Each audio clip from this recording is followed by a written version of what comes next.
Hello students.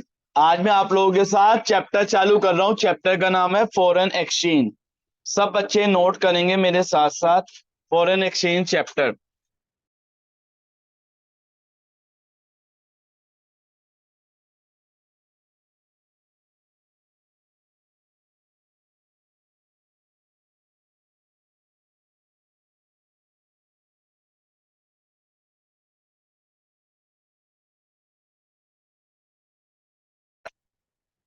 Foreign exchange.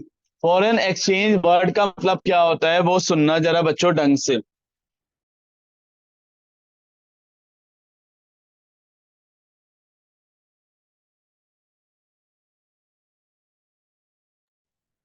सुनो भाई। Foreign exchange. Foreign exchange का मीनिंग क्या होता है? एनी करेंसी, लिखते जाओ फटाफट। Any currency other than domestic currency. Any currency other than domestic currency, ये क्या होती है हमारे लिए? Foreign exchange. क्या वर्ड है? Any currency other than domestic currency. उसको हम क्या बोलते हैं बच्चों? Foreign exchange. तो फॉरेन एक्सचेंज का मीनिंग समझ आ गया क्या होता है? Any currency other than domestic currency. अब हम बात करते हैं फॉरेन एक्सचेंज रेट की। किसकी बात कर रहे हैं? फॉरेन एक्सचेंज रेट की।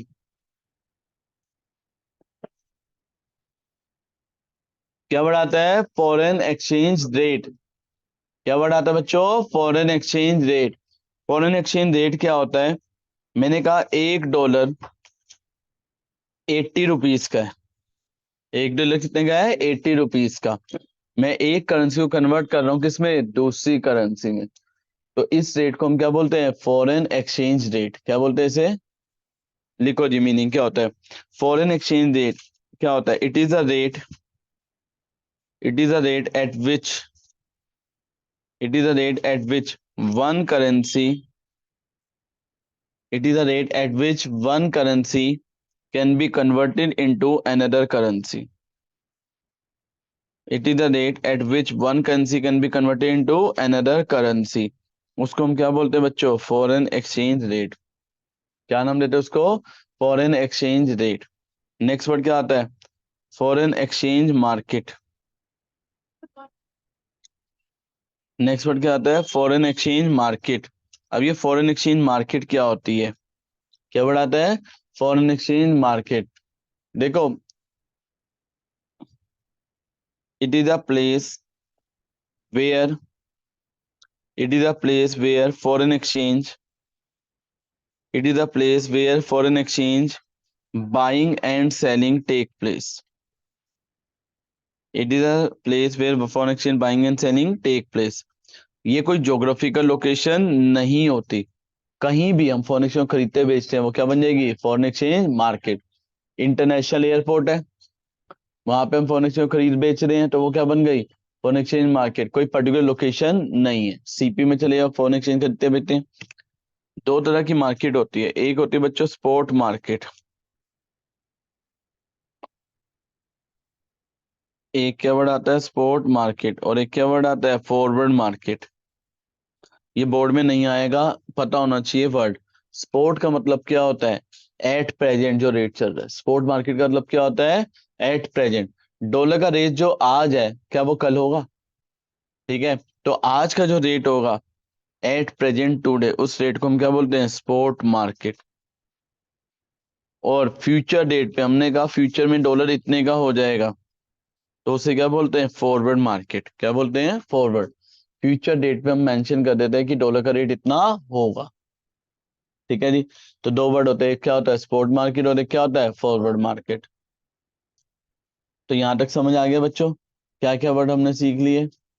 क्या वर्ड सीख लिए? Foreign exchange, foreign exchange rate, foreign exchange market. ठीक है। ये वर्ड समझ आ गया सबको? ठीक है। अब आता है नेक्स्ट टॉपिक। स्पॉट मार्केट वो होता है एट प्रेजेंट जो रेट चल रहा है डॉलर का, उससे क्या बोलते हैं? Spot market. फॉरवर्ड का मतलब फ्यूचर में जो रेट होगा उस डॉलर का, उसे क्या बोलते हैं? Forward market.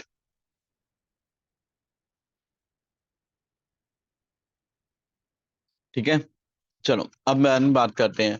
इस साल वन मार्कर क्वेश्चन जो होगा या तो मीनिंग से होगा या जो अब लिखवा रहा हूँ उससे होगा। देखो टॉपिक का नाम क्या है, सोर्सेस।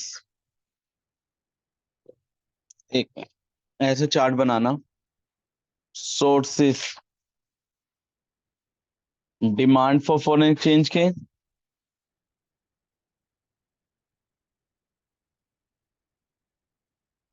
और इधर क्या होगा, सप्लाई ऑफ फॉरेन एक्सचेंज के।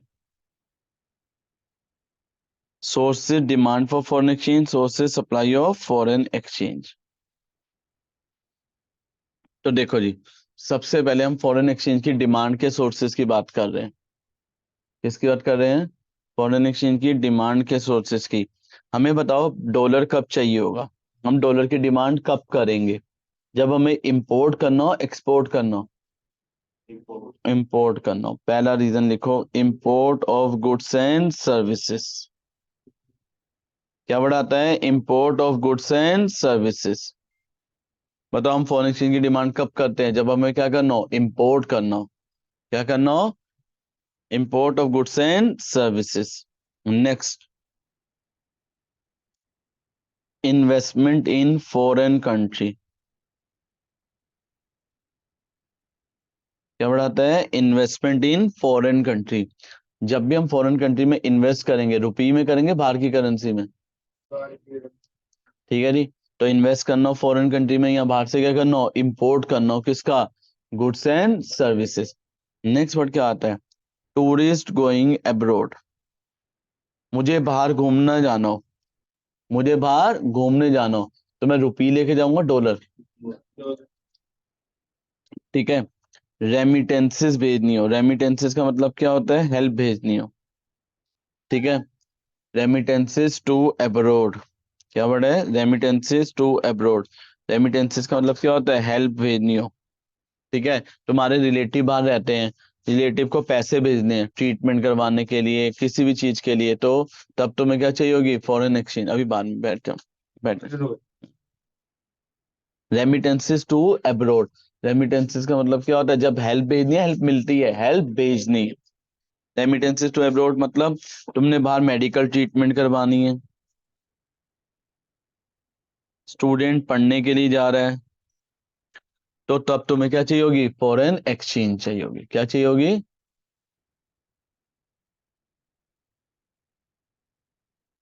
यहां तक समझ आ गया। तो बताओ बच्चों, हमें फॉरेन एक्सचेंज कब चाहिए, रीजन क्लियर है, जब हमने क्या करना हो, इंपोर्ट करना हो, किसका, गुड्स एंड सर्विसेज का। हमें इन्वेस्ट करना हो कहाँ पे, फॉरेन कंट्री में। टूरिस्ट कहाँ जा रहे हैं, घूमने जा रहे हैं, तब चाहिए होगी। यहाँ रेमिटेंस भेजनी हो कहाँ पे, अब्रॉड, मेडिकल ट्रीटमेंट या कुछ भी। और फिफ्थ पॉइंट क्या आता है, स्पेकुलेशन।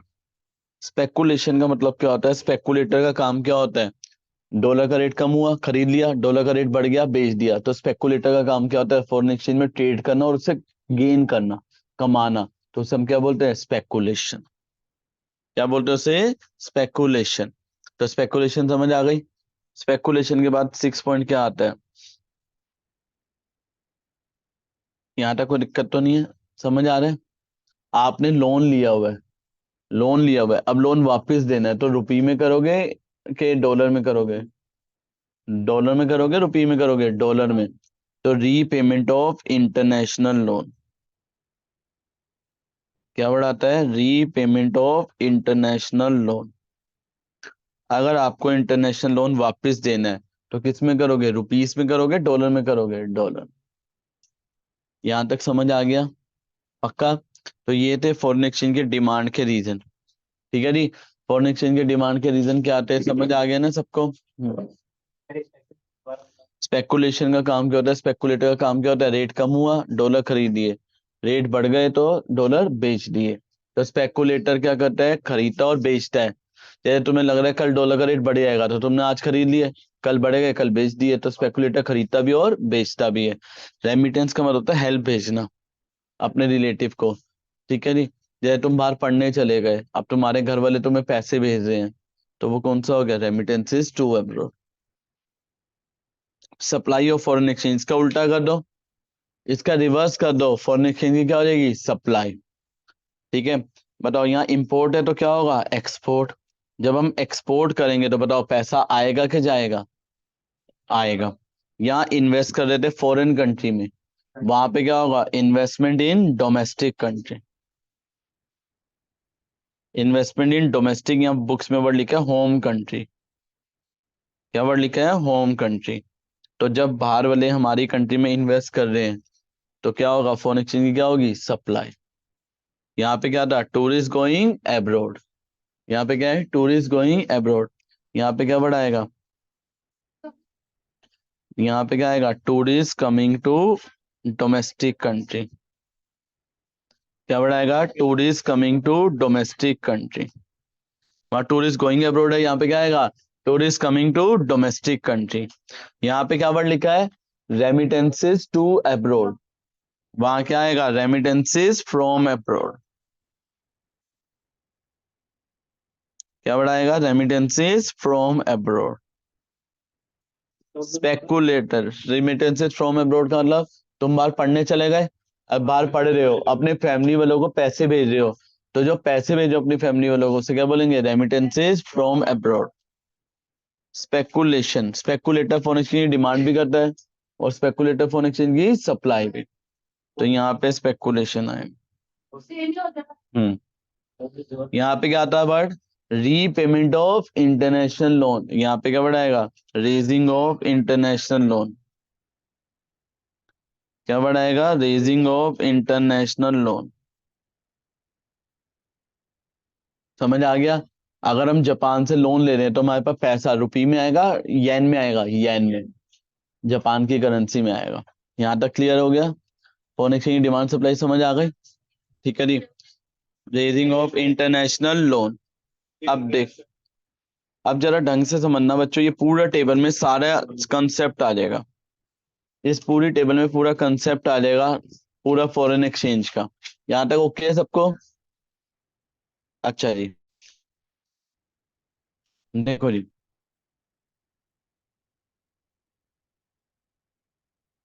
ये है फॉरेन एक्सचेंज की डिमांड।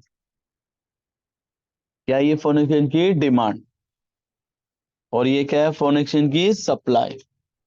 फॉरेन एक्सचेंज की डिमांड और ये क्या है, फॉरेन एक्सचेंज की सप्लाई।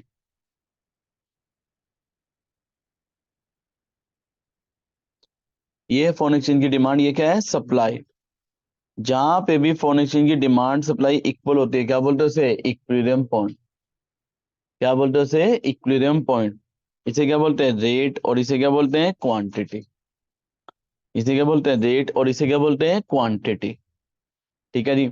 ये क्या है, फॉरेन एक्सचेंज की डिमांड, और ये क्या है, फॉरेन एक्सचेंज की सप्लाई। जहां पे foreign exchange demand supply equal होती है, क्या बोलते हैं उसे, इक्विलिब्रियम पॉइंट। और ये रेट, और ये क्या है, quantity.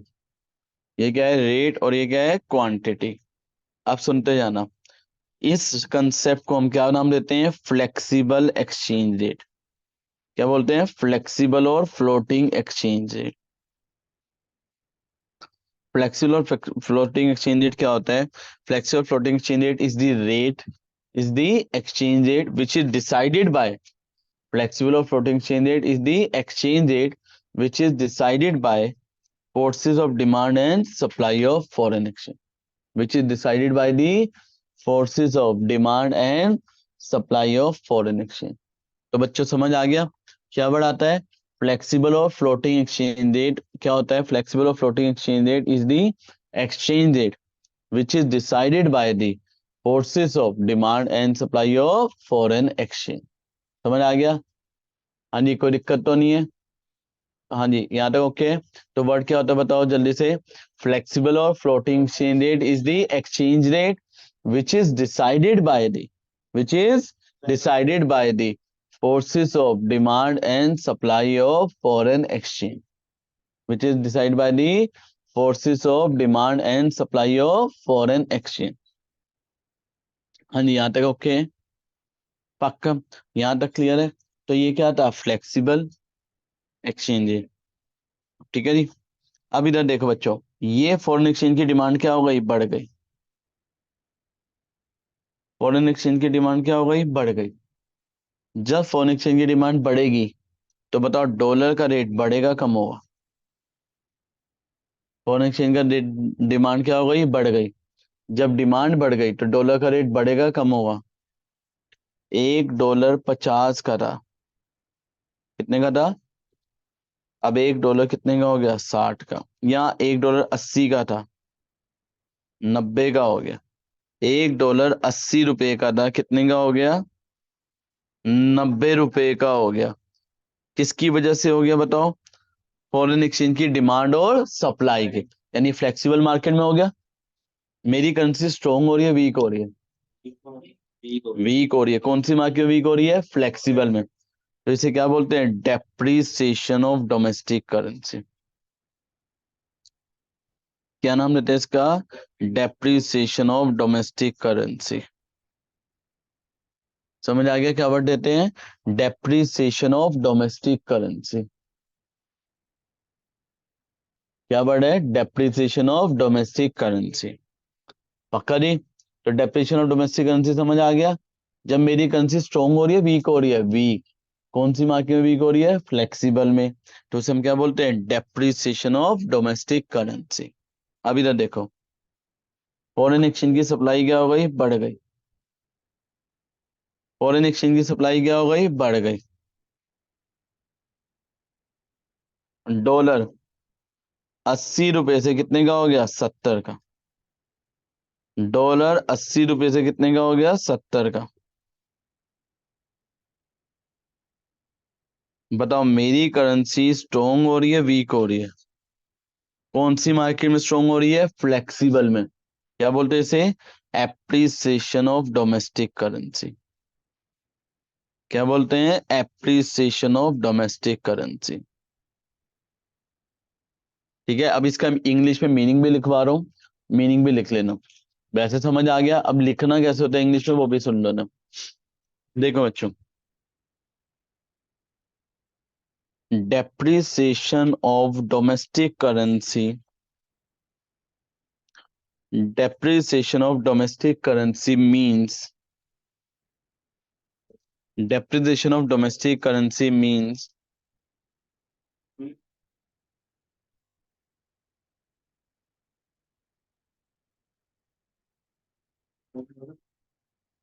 depreciation of domestic currency means fall in the value of domestic currency, fall in the value of domestic currency,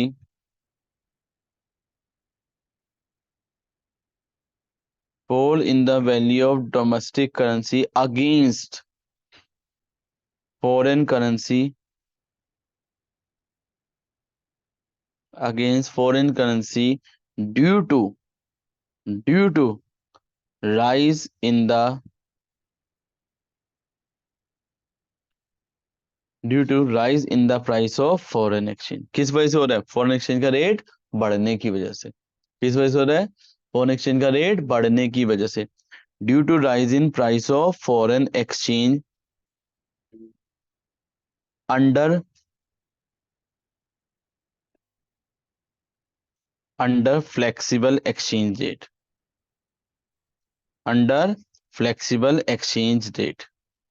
और ये लिख सकते हो due to, due to forces of demand and supply of foreign exchange,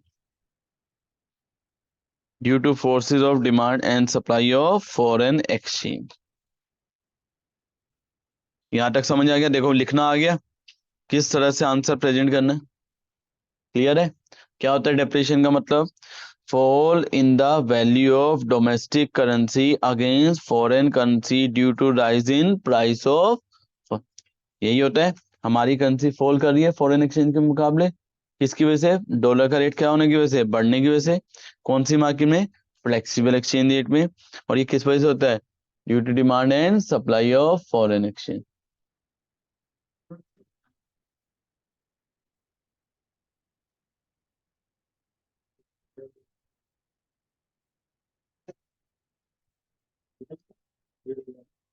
अब बात करते हैं बच्चों,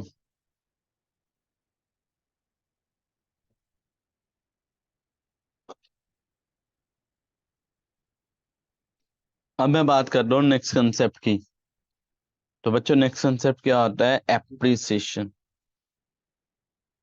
क्या बढ़ाता है? Appreciation of domestic currency.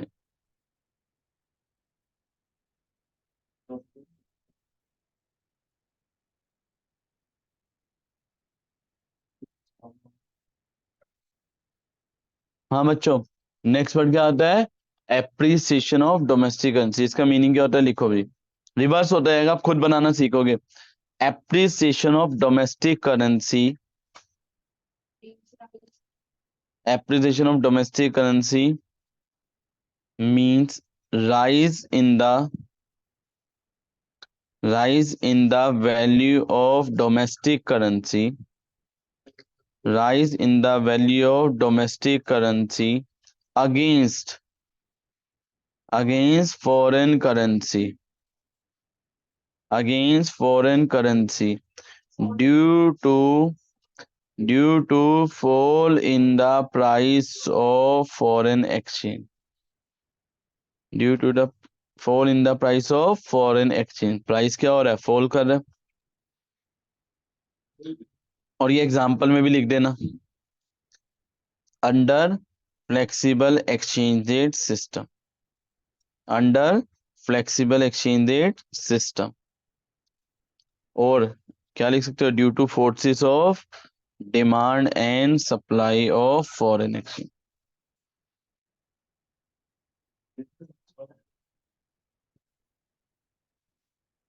यहां तक समझ आ गया सब बच्चों को? हाँ जी, एप्रिसिएशन डेप्रिसिएशन लिखना आ गया? ठीक है जी। अब मैं बात करता हूँ नेक्स्ट कंसेप्ट की, तो देखो नेक्स्ट कंसेप्ट क्या आता है।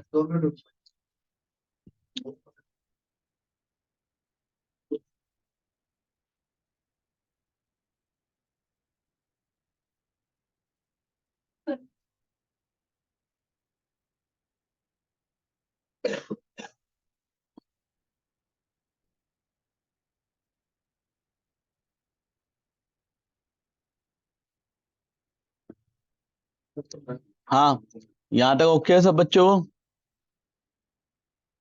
अब आता है नेक्स्ट वर्ड, डीवैल्यूएशन। क्या वर्ड आता है? Devaluation of domestic currency. सब कुछ सेम होगा, सब कुछ सेम होगा, बस आपको क्या लिखना होगा? ये लाइन चेंज करनी है, ये लाइन चेंज करनी है। क्या लिखना है? फ्लेक्सिबल की जगह कौन सी मार्केट होगी? Fix exchange rate. तो डीवैल्यूएशन देखो कैसे लिखेंगे, देखो डीवैल्यूएशन कैसे होगा? Devaluation of domestic currency means fall in the value of domestic currency against foreign currency due to rise in price of foreign exchange under the fixed exchange rate by the government या by the central authority। तो ये यहाँ पे एक word लिख देना, by the, इसके यानी यहां तक बिल्कुल सेम चलेगा, बट डेप्रिसिएशन की जगह क्या आएगा? डिवेल्यूशन। बस ये फ्लेक्सिबल में होता है और डिवेल्यूशन किस में होता है? फिक्स में। तो क्या लिखेंगे? बाय दी गवर्नमेंट और monetary authority, by the government और monetary authority under fix exchange rate system, under fix exchange rate system. समझ आ गया? तो एक वर्ड क्या सिखाया तुम्हें? डेप्रिसिएशन, और एक क्या सिखा दिया? डिवैल्यूएशन। एक क्वेश्चन एनसीईआरटी का, क्या डेप्रिसिएशन डिवैल्यूएशन सेम थिंग है? पार्शली करेक्ट है, दोनों सेम है, बस वो कहां पे होती है? फ्लेक्सिबल में, और ये कहां पे होती है? फिक्स में। ऐसे यहां पे भी सेम आएगा। रिवैल्यूएशन,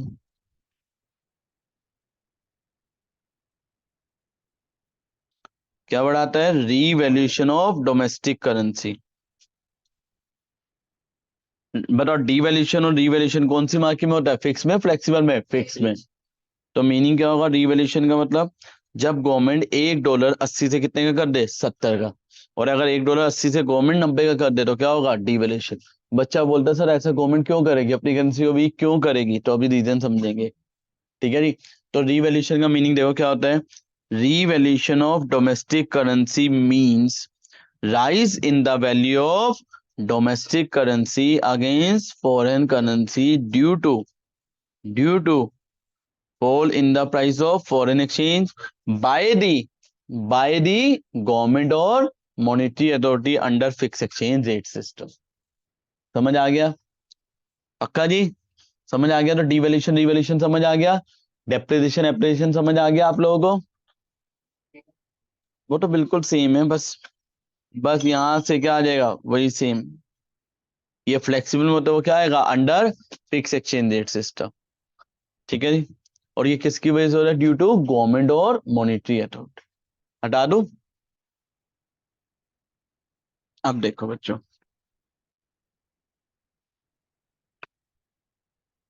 अब आता है।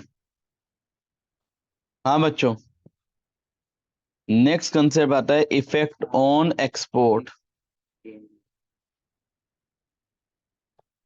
क्या वर्ड आता है, इफेक्ट ऑन एक्सपोर्ट।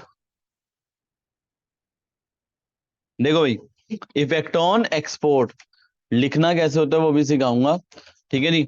$1 80 से कितने का हो रहा था, 90 का। $1 80 से कितने का हो रहा था, 90 का। बताओ, बाहर वालों को हमारे गुड्स सस्ते पड़ रहे हैं, महंगे? पहले वो $1 लेके आ रहा था, कितने की शॉपिंग कर पाता, 80 की। अब $1 से कितने की शॉपिंग कर पा रहा है, 90 की। उससे हमारे गुड्स सस्ते पड़ रहे हैं, महंगे? सस्ते। एक्सपोर्ट बढ़ेगा कम होगा? एक्सपोर्ट बढ़ेगा। ठीक है, क्यों, बाहर लोग हमारे गुड्स क्या पड़ेंगे, चीपर। तो इसे इंग्लिश में कैसे लिखना है वो देखो। देखो जी, इसे इंग्लिश में कैसे लिखना होता है।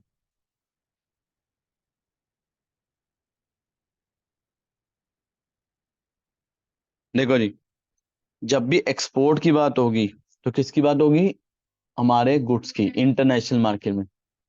तो क्या लिखोगे, due to rise in, due to rise in price of foreign exchange, domestic goods, domestic goods become cheaper in international market, domestic goods become cheaper in international market.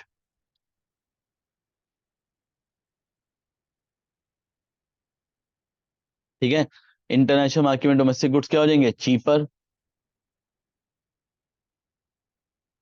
Demand for,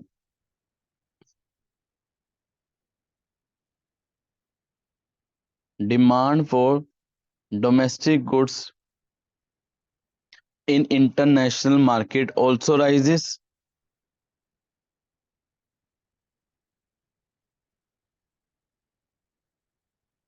and export will rise।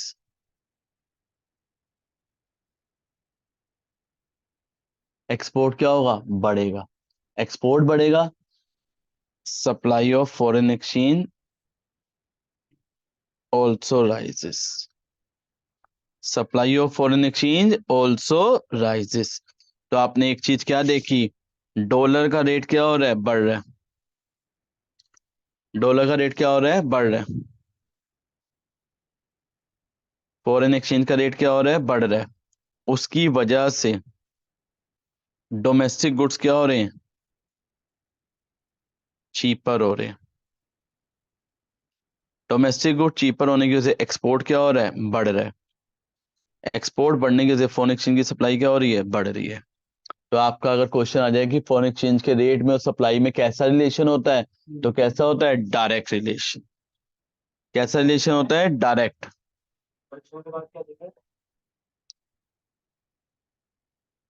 कैसा relation होता है, direct. अब इसका उल्टा हो जाएगा, यहाँ पे सबको देखो, थ्योरी लिखनी आ गई, कैसे लिखनी है। ठीक है जी, direct relationship, domestic goods cheaper. अब इधर देखो, यहाँ पे क्या होगा, $1 80 का है। कितने का, $1 80 का। $1 कितने का हो गया, $70 का। $1 80 से कितने का हो गया, 70 का। बाहर वालों को हमारे गुड्स चीपर पड़ेंगे कि एक्सपेंसिव पड़ेंगे, कॉस्टली वर्ड लिखेंगे। तो बस सब कुछ सेम रहेगा। डोमेस्टिक गुड्स क्या हो जाएंगे यहाँ पे, कॉस्टलियर। ठीक है, जब कॉस्टलियर हो जाएंगे तो उससे क्या होगा, domestic for, demand for domestic goods rise करेंगे, फॉल करेंगे, फॉल करेंगे। एक्सपोर्ट क्या करेगा, फॉल करेगा। सप्लाई क्या करेगी, फॉल करेगी। बिल्कुल सेम लिखेंगे थ्योरी। बस वर्ड चेंज हो जाएंगे। समझ आ गया ना? कोई दिक्कत तो नहीं है? तो देखो जी, अगर फॉरेन एक्सचेंज का रेट कम हो जाता है तो डोमेस्टिक गुड्स क्या हो जाएंगे? कॉस्टलियर। डोमेस्टिक गुड्स क्या हो जाएंगे? कॉस्टलियर। एक्सपोर्ट क्या हो जाएगा? एक्सपोर्ट क्या हो जाएगा? कम। एक्सपोर्ट कम होगा तो सप्लाई भी क्या हो जाएगी? कम हो। कैसा रिलेशन है फॉरेन एक्सचेंज के साथ? डायरेक्ट। ठीक है जी, समझ आ गया पूरा? अब आ जाओ effect on import.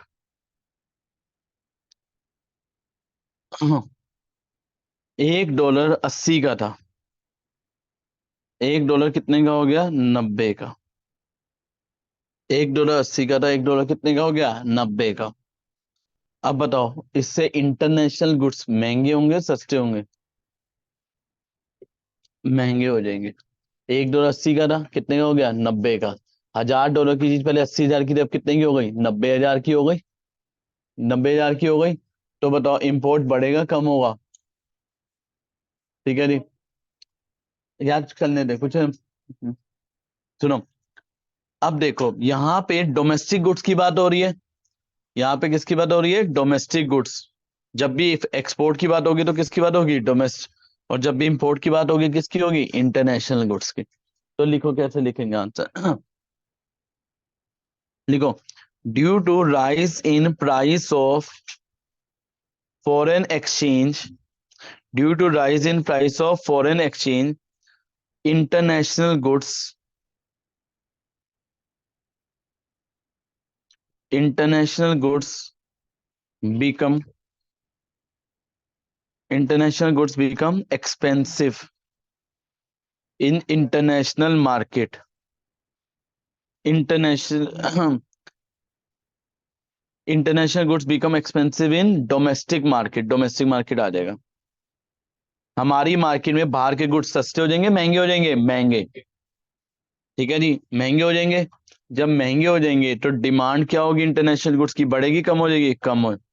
Demand for international goods, demand for international goods क्या कर जाएगी? फॉल। जब demand for international good come हो जाएगी तो इंपोर्ट भी क्या हो जाएगा? कम। तो इंपोर्ट क्या हो जाएगा? बताओ इंपोर्ट क्या हो जाएगा? Import will fall. Import will fall and demand for and demand for foreign exchange, and demand for foreign exchange will also fall. Demand for foreign exchange will also fall. ठीक है जी, यहां तक समझ आ गया? अब आप देखो क्या लिखोगे कि अगर फॉरेक्स का रेट क्या होता है? बढ़ता है, तो इंटरनेशनल गुड्स क्या हो जाएंगे? इंटरनेशनल गुड्स क्या हो जाएंगे? एक्सपेंसिव, जिसकी वजह से इंपोर्ट क्या हो जाएगा? कम हो जाएगा। इंपोर्ट कम हो जाएगा तो फॉरेन एक्सचेंज की डिमांड भी क्या हो जाएगी? कम। और इसका उल्टा क्या हो जाएगा? तो यहाँ बताओ, डायरेक्ट है इनवर्स है? इनवर्स। तो फॉरेन एक्सचेंज का डिमांड के साथ कैसा रिलेशन होता है? इनवर्स। फॉरेन एक्सचेंज का डिमांड के साथ कैसा रिलेशन होता है? इनवर्स। यहाँ तक क्लियर है? समझ आ गया? पक्का ना? अब इसका उल्टा कर दोगे तो ये वाला बन जाएगा। देखो जी, यहां तक जरा कंसेप्ट देखना बच्चों। तो आपने यहां देखा, यहाँ राइज है तो यहाँ पे क्या बढ़ाएगा? फॉल। अगर due to fall in price of foreign exchange, international goods क्या हो जाएंगे? चीपर। इंटरनेशनल गुड्स क्या हो जाएंगे? चीपर। तो इंटरनेशनल गुड्स जब चीपर होंगे तो इंटरनेशनल गुड्स की डिमांड बढ़ेगी कम होगी? बढ़ेगी। डिमांड बढ़ेगी तो उससे क्या होगा? इंपोर्ट बढ़ेगा, इंपोर्ट बढ़ेगा, फॉरेन एक्सचेंज की डिमांड बढ़ेगी। तो यहां तक समझ आ गया बच्चों? ठीक है जी, तो आपने एक चीज देखी, फॉरेन एक्सचेंज अगर कम हो जाएगा तो इंटरनेशनल गुड्स क्या हो जाएंगे? इंटरनेशनल गुड्स क्या हो जाएंगे? चीपर। ठीक है, इंटरनेशनल गुड्स क्या हो जाएंगे, चीपर। इंपोर्ट क्या होगा, बढ़ेगा। इंपोर्ट बढ़ेगा तो फॉरेन एक्सचेंज डिमांड बढ़ेगी। यहां तक समझ आ गया। Last topic, effect on national income. Effect on national income, dollar का रेट बढ़ेगा तो एक्सपोर्ट क्या होगा, बढ़ेगा। इंपोर्ट क्या होगा, कम होगा। और नेट एक्सपोर्ट का फॉर्मूला क्या होता है, एक्सपोर्ट माइनस इंपोर्ट। एक्सपोर्ट बढ़ रहा है, इंपोर्ट कम हो रहा है, तो नेट एक्सपोर्ट भी क्या होगा, बढ़ेगा। ठीक है जी, नेट एक्सपोर्ट बढ़ेगा तो नेशनल इनकम क्या करेगी, राइज करेगी। तो डॉलर के रेट बढ़ने से एक्सपोर्ट बढ़ता है, इंपोर्ट कम होता है। नेट एक्सपोर्ट का formula export minus import, net export बढ़ेगा, नेशनल इनकम बढ़ेगी। इसका अपोजिट यहाँ पे होगा। एक मैनेज फ्लोटिंग रेट है, वो जरूर पढ़ लेना, और फिक्स और फ्लेक्सिबल की मेरिट्स और डीमेरिट्स। बस चैप्टर खत्म। मैनेज फ्लोटिंग रेट समझ आ क्या होता है, जो फ्लेक्सिबल और फिक्स का क्या होता है, मिक्सचर होता है। इसमें आरबीआई फिक्स कर देती है कि एक डॉलर कितने के बीच में रहेगा, 80 से 85 के बीच में। अगर डॉलर की डिमांड बहुत है, डॉलर कितने का पहुंच गया, 87 का, तो गवर्नमेंट क्या करेगी, सप्लाई करना चालू कर देगी, बेचना चालू कर देगी। और अगर डॉलर 78 का हो गया सप्लाई बहुत होने की वजह से, तो आरबीआई क्या करेगी, डिमांड। तो ये, हाँ, इसमें आरबीआई बाय और सेल करती है, इंटरवेन करती है डॉलर का रेट को मेंटेन करने के लिए। इसे डर्टी फ्लोटिंग भी कहते हैं। क्या बोलते हैं, ये किसका मिक्सचर होता है, फ्लेक्सिबल और